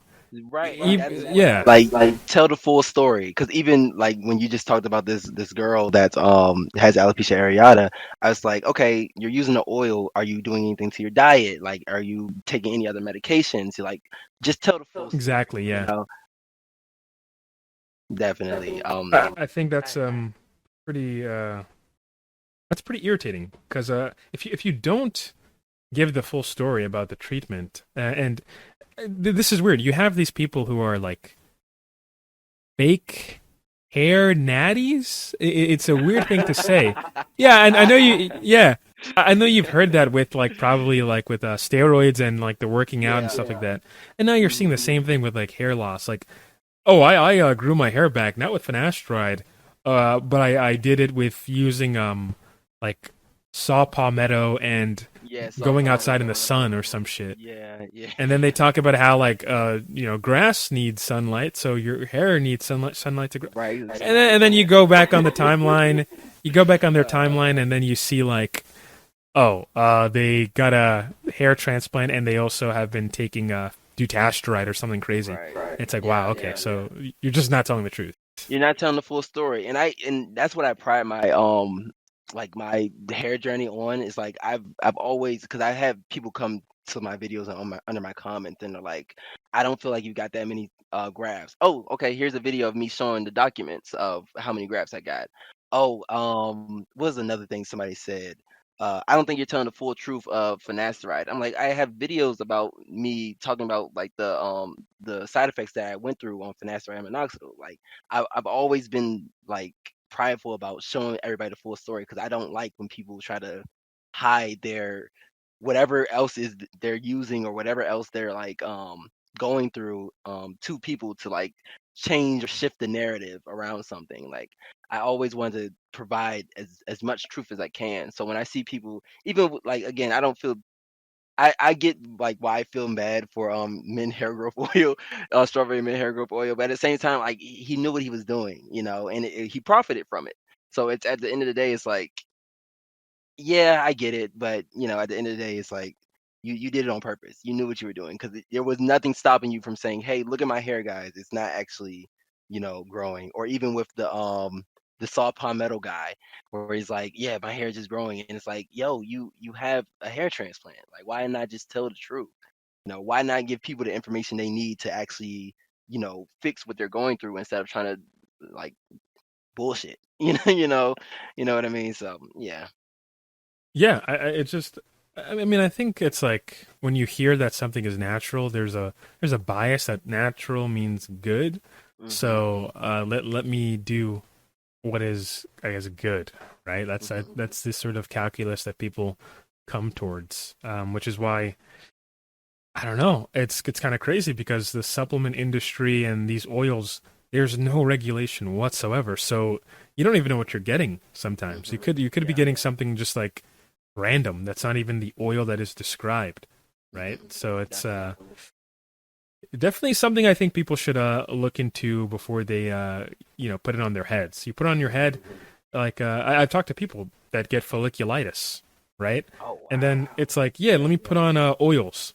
Yeah, folliculitis caused by a bacteria who loves oil. This bacteria eats up all the oil, and you're giving Right. it more food. More food. So Wow. it's like, guess what? I'm not going anywhere. Yeah, it's gonna be there for a while, and Yeah.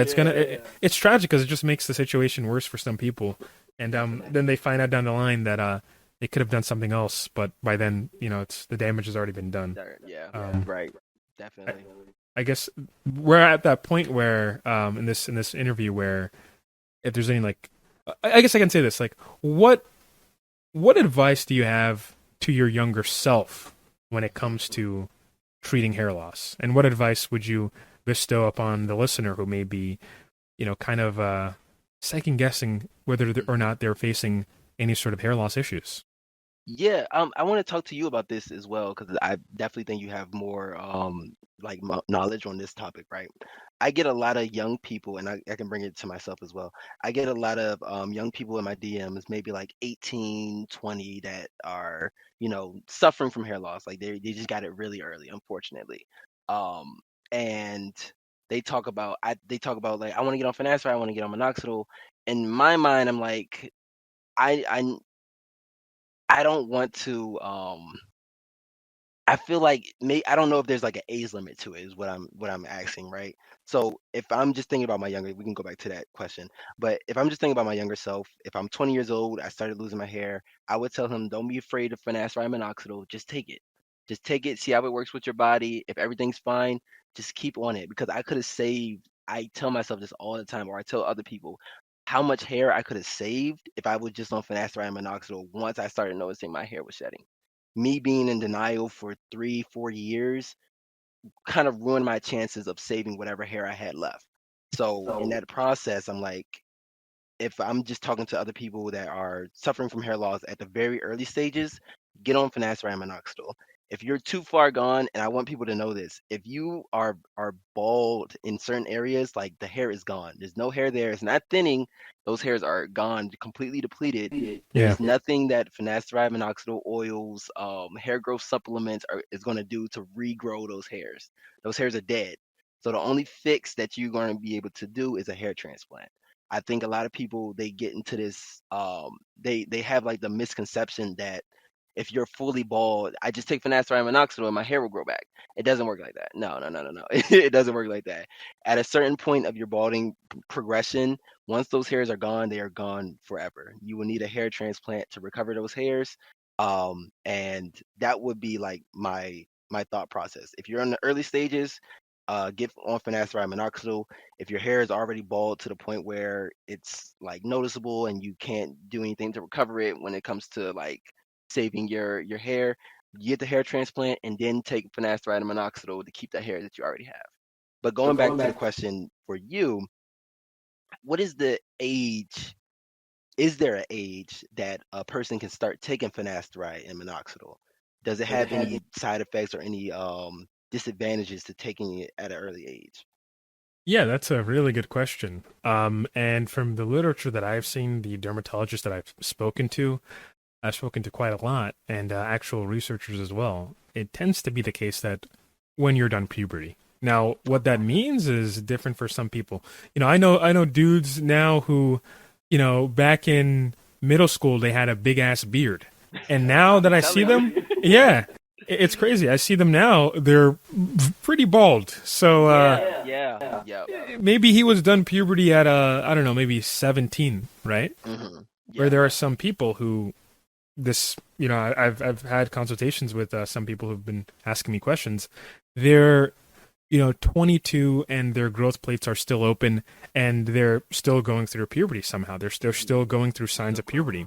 Yeah. Would it be wise for them? I mean, they're an adult, right? But they're still, there could be some signs of maturation that's yet to occur. Okay. I would say that realistically, DHT isn't going to be doing that much for you past a certain age. Right. Like, yeah. there's still some things that testosterone can just do on its own. Maybe not as fast, but it can certainly pick up the slack from not having as much DHT. And still, at the same time, when you take finasteride, even when you take dutasteride, you're not getting rid of all of your tissue DHT. We're not focusing on serum DHT, the DHT in the blood. Most of the DHT that is in your body occurs in tissues. So you're still going to have some residual DHT there that is probably enough to just fulfill whatever process needs to be fulfilled there. But at the same time, it's just puberty, whenever you're done puberty, which is kind of vague. Yeah, this is why people need to go get proper sort of inspections, right? Mm-hmm. Whether it's them looking at their growth plates, them looking at other signs of maturation. I would say that if you have a full beard already, or if if you're someone that is growing a beard, or some kind of facial hair, you're probably towards the end of your puberty at the very least. Mm-hmm. So if you read the literature, there are people that get on finasteride at 16, believe it or not. Mm-hmm. There are people that get on it at not 15, no, 17, right? Yeah. I've personally spoken to people who have gone to the doctor and they're like 17 and the doctor's like, yeah, why not? These doctors give them just dutasteride too, right? Mm-hmm. I guess it depends on how comfortable the physician is, as well as how they inspect you. These are sort of factors, but it tends to be the case, just as a general sort of rule. Finasteride and dutasteride were studied on people as young as 18, Okay. right? Could they have studied on people younger than 18? Yeah, but then you need like the parents' consent, Right. and I don't think a lot of parents would allow that. And it certainly reduces the number of people you can find. It's probably harder. You probably have to spend more money as a company to recruit people who are below 17 to try it out. Then you get into the ethics about, okay, well, if these people are still going through puberty, does it make sense for you to, and this is very early puberty. There are some people who start, late, maybe there are people who start at 14 puberty, right? So it's something that people, that these researchers were cautious about. But it looks like there's some sort of arbitrary line where it's like, are you done puberty? Are you done for the most part? Yeah, okay, then, it looks like physicians can just give it to you at that point in time. Aside from that, that's all I can really say, to be honest.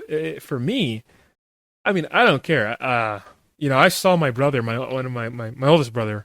He lost his hair. I think it was a North 7. Wow. At like 23, somewhere around that. Oh my So God. maybe a North 5, but definitely pushing. Now I see him today, very North 7 today, right? Uh-huh. And it's like that was a sign to me when I was like 15. Like, okay, Like, I gotta think of something, because I remember one time I was talking to him. I saw him one morning when his hair was growing out. I said, "Oh, did you get a haircut or something?" And it was just so stark, like how fast things were changing on him. I was like, "Oh, maybe he didn't get a haircut." So it put me down the rabbit hole. I have like these older videos. I'll post them one day as like some sort of, throwback. But I'm like sitting there complaining, like, "Oh man, I'm losing the edge of my hair." I guess it's starting now. And to be fair, it was starting, but looking back at it compared to now, there's no complaint. I should not have been complaining.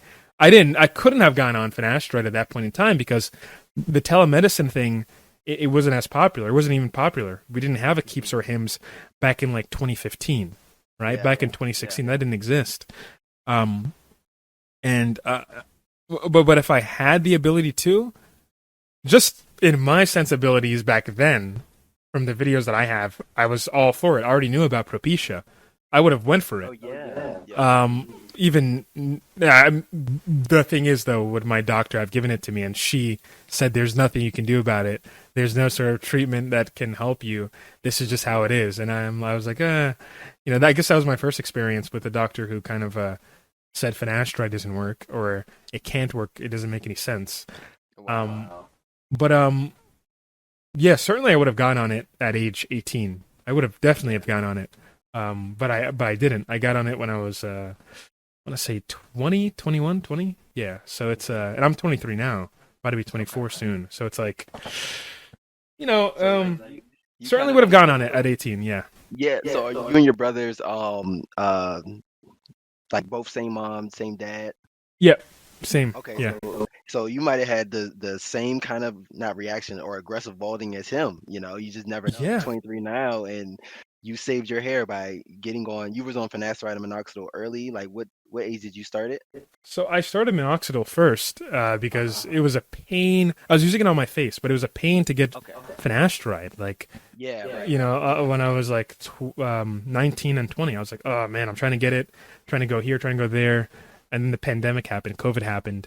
And I think I was watching more of Hair Cafe's videos, and I was like, yeah, I got to get my hands on this. Like, I really have to get my hands on this somehow. Yeah. And I did. I ended up getting my hands on it when I was, it was August. Wow, it's about to be maybe 3 years now. August 27th or 29th. Somewhere in that week, I got on it. Yeah, and that was probably one of the best decisions I made when it comes to this. Yeah. People underestimate, just how diligent you have to be when it comes to these conditions. And if you're not diligent enough, I mean, I got a forecast of what could happen with my older brother. So that exactly. Exactly. So definitely, it made me a bit more cautious. Other people, they don't get to have that sort of opinion. And people around them aren't going to tell them the truth because you don't want to make someone sad by just saying, yeah, you're losing your fucking hair. That's crazy. And how old are you? Like, you don't want to make someone sad about that, right? So it's like people will not. Yeah. I got a lot of that where it was just like, no, it looks fine. You look good. Like, don't worry about it. You're cool. Or, you get all the time. Just bald it. It's okay. You'll be look good bald. You actually look really good bald. And you get all of those. And I'm like, y'all just don't understand. You don't get it. You just don't get it. It's not the fact. I talk about this in one of my videos. It's just like hair is just so comfortable. It's like this one thing that's like a constant in your life while everything else is changing. Like your height, your face might change a little bit. Like you're growing into this person, and you have this one thing that stays constant. It's your hair, and like exactly so comfortable. Oh wait, hold up. 1 second. Your mic, like the voice changed crazy. Nah, it sounds like you got auto tune on or something. It sounds like auto tune and there's like a high pass filter or something. Something happened. Did you like mess with the connection? Oh my god. No, like literally, it sounds like you have a voice filter on. Like your voice is high pitched and robotic.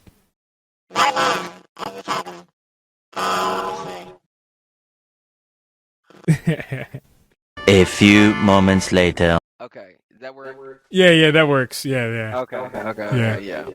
Yeah, but hair is so comfortable, man. Basically, just talking about it, it's such a constant in our lives, and for it to just go away, it's just like so brutal, especially at such a young age. I can imagine. Did your brother ever talk to you about like how he was feeling about it? Like, was he okay with it, or was he just like, was he distraught about it? Like, did you have talks with him about that? Yeah, he was pretty distraught. Yeah, I mean, I remember he was like, "Oh, I can still grow it out," and I'm like, "Yeah, Uh, sure." And then he tried growing it out, and it's like, yeah, yeah, that's. it's not doing too much. I mean, you have hair. Don't get me wrong, but it's not there. It's not there. It's not here. Yeah, It's only in this one. I call it like the grandpa hairline when you just have the hair, the hair. by the Yeah, ears and shit. I It's call it like the toilet bowl. the toilet bowl. Yeah. The toilet bowl. Yeah, man, it's rough. It definitely is like it sucks because you think you're gonna have it for a long time. You don't think about it something that's gonna change in your early 20s, right? And he can attest to this, where it's just like he was in denial. You kind of go through the stages of grief. Honestly, you go through Exactly. denial. I went through some bargaining at times, but I never got to the acceptance part. I said no, I'm not doing that. I'm getting a hair transplant. So that's but yeah, you kind of just go through those stages, and it's I'm glad that you caught it way earlier. You got to see it like right in front of you, where it's like, oh, this could happen to somebody as early as 23, and you were like just proactive on it and got it done. Um, and so yeah, I try to tell people just when it comes to young people taking it, like just try to get like the topical version. I don't know too much about the pill and how that will react with you and everything like that. Now you're telling me like it's based on puberty, so you don't want to do what puberty is like different for each person. So the topical version seems like the best bet when it comes to um somebody so young going through hair loss. Oh yeah, I mean that's definitely true. I think if you can't if you're I guess the message to someone who may be young and dealing with this, because I see it all the time in Reddit. We have guys who are like 15 with a Norwood like Yeah. 4 or 5. There was one guy on my server. I think he's about to turn 18. He was like he's diffuse Norwood 5, and I'm just like wow. And on the slideshow he showed me, this thing started when he was 13 years old.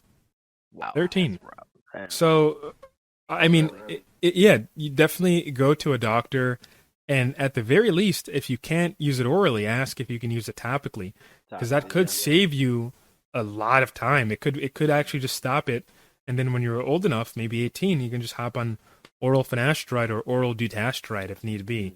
Yeah, it's definitely important. But also just to circle back real quick on that topic with the I guess the oils, scalp health in general too. Scalp health is important. There are a lot of inflammatory conditions that people get, folliculitis being one of them.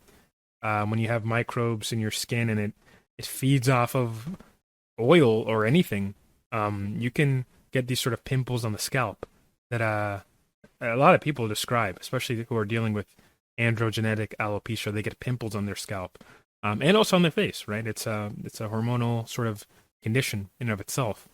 Yeah, people be very diligent to that. Right? If you see or feel any sort of weird pimples on your scalp, go to a dermatologist, because that's obviously, having a pimple on your face is one thing. On your scalp, I mean, that's not the best. Yeah, definitely. And I try to tell people like when it comes to certain things, like whatever you try that's new or anything like is going on, if you start to feel like weird, you know how you are, like you know how your body regularly functions. If you start to feel like off a little bit, go to the doctor, stop what you're doing, because whatever you're doing, it might be causing that. Go to the doctors, figure out what's going on. I always tell people like, you can go to hair consultants. Like most hair consultants are free when it comes to I know mine when Bosley was free. So you can go to different hair consultants and just talk to, experts about certain things. I don't want people to I think people have a lot of fear when it comes to certain medications. In this case, oil is one of those things where people just use. Like they don't even think about any type of negative impact of it. It's oil, right? No one really thinks about the disadvantages of it. But sometimes people just they try things and then they just keep going and keep going and keep going, and it's like you kind of making it worse than it really is. So definitely, just be proactive when it comes to certain things. Anything you try new or anything you do to your anything you change in your regimens and everything like that, just be careful. Exactly. Yeah.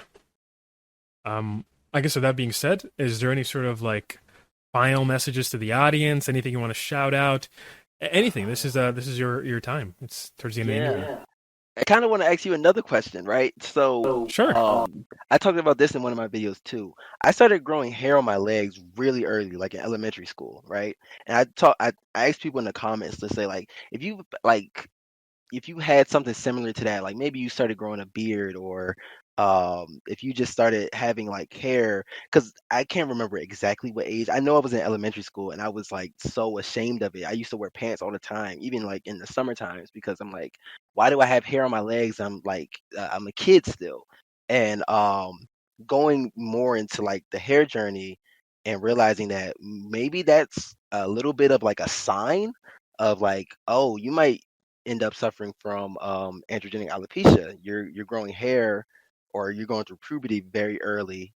Is that something that you've been through, or is that something that you may know your brother went through? Yeah, I would say that I started growing facial hair at around maybe 13, 14. And it never really like took off. It was like kind of like, peachy, peach fuzz here and there. But there were some parts on my cheek where it was pretty well established. I got a lot of chest hair, I want to say around probably 14. It just out of nowhere, it just like kind of started growing a lot. To the point where now today I kind of have a bit too much. So if I ever need a transplant, I guess I have a lot of yeah, I got a lot of chest hair I can use. Right. But yeah, I mean, I had that. I guess that's like a precursor that you're going to have like some high androgen activity. So that could be something that maybe some people look to, right? If you have a family history of balding and you're relatively young and you realize that you're getting a lot of hair growth, it could be the case. It's not 100%, but it could be the case that you could be someone that might be going to experiencing the effects of DHT on your scalp soon, which would be hair loss. Yeah, definitely. Another thing that I've noticed, this is, maybe I can ask you the question too, but I've noticed this with other people, especially on my Discord server. We've looked at our childhood photos, like when we were babies and stuff like that. And some people, they're born with hair, some people are born without hair. But like the earlier years of life, when you're first out of the womb and you're just living, seems for some people when they're growing their hair in, it's as if they're having a Norwood pattern of some kind that would sort of manifest later on in life. So the way your hair comes in is the way it's going to go out. Oh, wow. Yeah, Man, it's interesting. Yeah, that's crazy. I have to look at my baby pictures to see that if I had any type of, because I know like I had a lot of hair, but I vaguely remember not having a hairline. Like I don't think I had like a hairline when I was a baby. I think I had like it just off like memory. I think it was like a Norwood 2-ish. Yeah. I'll have to check it. I'll have to double check. That's interesting. That's very interesting. That's something I gotta look into. Like when I mean, I have a pretty big forehead as it is, but when I look at my baby photos, it's like, okay, I definitely see this is beyond that sort of hairline. I guess it's like a Nord 3 kind of. It's so then I have other people on the server. It's like, yo, look, this is how my hair looks like. It's diffuse. I'm diffuse now. I'm losing my hair in a diffuse pattern now.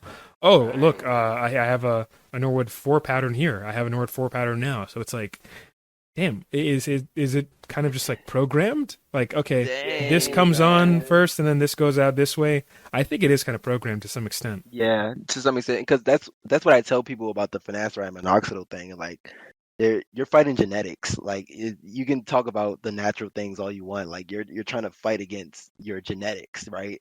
So I'm like, and it comes down to like, even as a baby, you might have that pattern. Anything like that is like crazy. Oh my gosh. Okay, yeah, I definitely gotta check that. Also, the point you made about genetics, like, okay, this is why I find the whole natural thing weird. If you're using oils and you think it's going to grow back your hair, but if it's already genetically determined that you're going to lose your hair, the most natural thing you can do is to just not fight it at all, right? If you're trying to fight against a natural process, maybe that's, according to some of these people, that's bad. Using not using nature, or in this case, preventing nature. The same thing with saw palmetto. Oh, saw palmetto reduces DHT too. Well, it's like, yeah, if it's reducing DHT as well, that's not natural. Even though it's a natural product, the very way you're using it, quote unquote, isn't natural, right? Even just shaving it completely is not natural, right? If you let the hair grow, even if you have an North 7, that is the most natural thing you can do. Natural way you can do, yeah. So it's to me, you can get pedantic about it all you want, but it's like, at the end of the day, you're doing something to address it. So. Exactly, you're doing something unnatural to address the situation. So it's I try to tell people all the time, like, there's you with the natural way of going about it, even if you're like supplements, even like what you just said, like it's not natural. Whatever you're doing to combat it is not natural because you're supposed to naturally bald, right?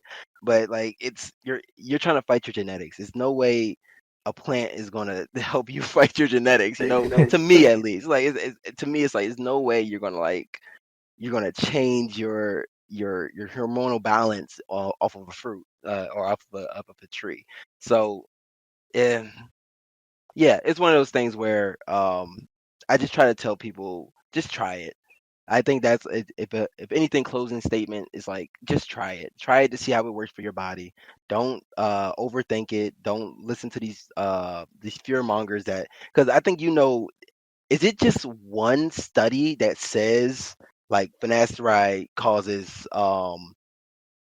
like that states that finasteride actually causes ED, low libido, or sexual dysfunction, or any of these other bad side effects? Was there only like one study that just like said this is what happens to people that's on finasteride?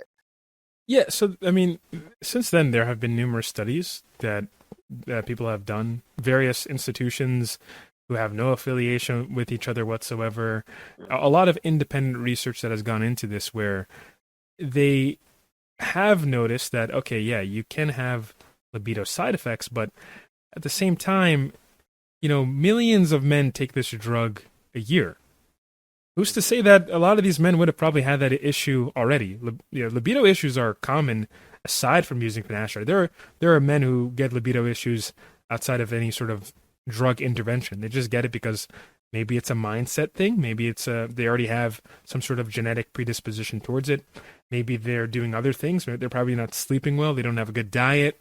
There's so many other influences that already happen in the general public, right? Yeah. Now you have somebody who's taking finasteride who gets a libido issue. Is it really just the finasteride? Could it just be a combination of other things, right? And there seems to be no real difference between the people that take finasteride and the general population, right? When it comes to libido issues, it seems to it's in most studies it always comes out to it being around the same, maybe like 4%, 5%. Like it's always around that, right? Between people that use finasteride and people that don't, the prevalence of libido issues, it tends to be the same. So I don't necessarily think it's always just finasteride. It could be cases where it is, right? It does displace your hormone to an extent, right? And it can temporarily make you not want to pursue certain things, and it actually, in some cases, it can actually ramp up libido, right? The way that Merck did their studies is that when they gave a questionnaire, they only asked, "Do you have a lower libido now?" Or has it negatively impacted your libido such that you have less of drive? Mm-hmm. You can only answer yes or no. There is no way to answer yes. There is no way to answer no. It actually raised my libido. If you don't have a way to get that data because you don't ask people for that specific data point, you're actually going to miss out on a lot of people who could have said, no, actually finasteride increased my libido. For all we know, most people in the study, it could have increased their libidos. Right. I've seen anecdotal reports of people saying, "Oh, when I got on finasteride, My libido went through the roof when I got on dutasteride. I couldn't go out in public because any woman I would see, it would just make me kind of go crazy. I've heard people say that, right? Yeah. And these drugs, especially dutasteride, it can raise your serum testosterone significantly. Like it's very noticeable, right? Because it's blocking around, I want to say, serum DHT. It's blocking it by like 90%, right? So you're playing with the amount of DHT that would have turned into the amount of testosterone that would have turned into DHT. Now you have excess testosterone in some people. That excess testosterone can make their libido higher. So I don't really. I think when it comes to libido issues, it's kind of like a overplayed thing. But I do think it's possible to get it on finasteride or dutasteride. But I think we have to put things into perspective that, in general, the general population gets these issues anyway. And millions of men have taken this drug. Millions more will take it. And of those men, a lot of them would have gotten ED anyway. Right. Yeah. And that's just going back to like trying it for yourself. You never know how your body will work. You could be the person that gets higher libido because of it. So exactly. Yeah. Like, had they properly asked the question as, how's your libido? The same? Different? Is it higher? Lower? If they ask the question like that, for all we know, there could be a universe where a lot of people answered higher, and it could be, hey, finasteride is just as good as Viagra, guys. Look at this. Maybe, maybe the marketing for that would have been phenomenal. More people would have their hair right now. That would be crazy. Yeah. And that just, I don't know where because this is kind of like a myth as well. Like even before I started getting a hair transplant, I used to always hear about them being botched. Like hair transplants are a myth. They don't work. Finasteride doesn't work. It's just like these rumors in the air. And it's like, where are they coming from? Because now I got the hair transplant. It worked. I see multiple people with hair transplants and it worked. I see multiple people on finasteride and it's helping them maintain their hair. So it's like, where is this coming from? Like why is it such a terrible stigma around hair transplants and finasteride? Like where is this information coming from where they're trying to deter people from doing these things? Don't know. Yeah, I mean it's the fear mongering, to be honest. That's really all it is. Yeah, it's unfortunate too, because like you said, a lot of people could have their hair. Even like I knew about my hair loss as early as 20, right? If I would have just went online and finasteride, they talked about finasteride and it's an amazing light, like, oh, if you want to keep your hair, just use finasteride. And instead of me going on, the internet and hearing all these bad things about it, I'm like, oh, I don't want to take that. So it's like a whole, like you said, in a different universe. I could have not even had a hair transplant. I could have been fine just taking finasteride for the rest of my life and still have my own set of hair, a good density and everything like that. It's crazy. Oh my God. Yeah. It's crazy. It's crazy. But yeah. So definitely just try it. If anybody's watching this and still like, I'm pretty sure everybody in your community or anybody new that's watching this, like just try it. Give it a try, see how your body reacts to it. It's going to maintain your hair. That's the goal of it. And even when getting a hair transplant, like the goal is just to have hair, right? I think a lot of people, they see different results. Like I get a lot of people that see my results and be like, man, like I wish I had these results. I wish I had those results. Like why is your results so like this and I didn't get these, like my, just bashing their results. But I tell them like I'm on finasteride and minoxidil. Like these are I didn't just get the hair transplant. Like I'm doing different things to keep my hair the way I want it to. A lot of people don't want to do that other step, and their results suffer because of it. So it's one of those things where just try it, y'all. Finasteride, minoxidil. I always say, like, I don't know if you think about this like this, but I'm like, they're the closest thing to a cure. Like these two combined are like the closest thing to a cure for your hair loss. So if you want to keep your hair the way it is, get a hair transplant as well. But minoxidil and finasteride are just going to help your hair immensely when it comes to maintaining it. I would certainly agree. Yeah, it is the closest thing we have right now to a quote unquote cure. It's a pretty effective treatment, especially if you start early. Yeah, definitely, definitely. Well, with that being said, any sort of closing, remarks, anything you want to shout out to the audience? I think we hit on all the topics. I think this was like a great conversation. Just talking about this experience and letting people know about, the different avenues you can go to maintain your hair, to get your hair back. I know you do a lot of research and everything like that, which is very helpful. I know when I first found your channel, I was like, oh my gosh, like I didn't even know something like this existed, because like I'm like I wish I would have saw this earlier. And just getting your channel out to as many people, like that's why on some of my videos I always try to shout you out as much as I can, because I'm like he has so much information, y'all. Like even on some of the comments that like I don't think minoxidil and finasteride work, I send them straight to your channel. I'm like, look at this guy, he does all his research. So I want to thank you so much for just giving me this opportunity to have this conversation with you. It was a long time coming, because I definitely wanted to pick your brain about certain things.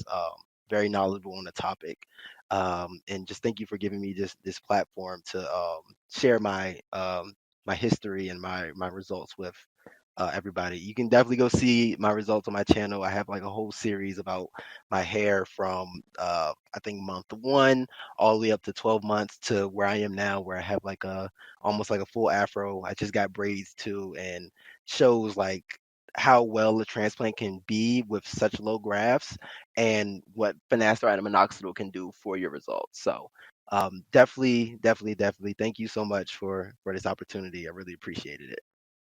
No, thank you so much for coming on. Definitely, like, it's certainly helpful for people to kind of give their story and show people what they've went through, and kind of it acts as a guide for others to follow. And I think you've documented your journey very, very well, if I have to say so myself. Thank you. But yeah, I'll be putting links to your channel in the description, in the comments. And yeah, you guys go check out Johnny. Great content. Thank you so much, y'all. Thank you. All right, bye. See ya. All right, see ya.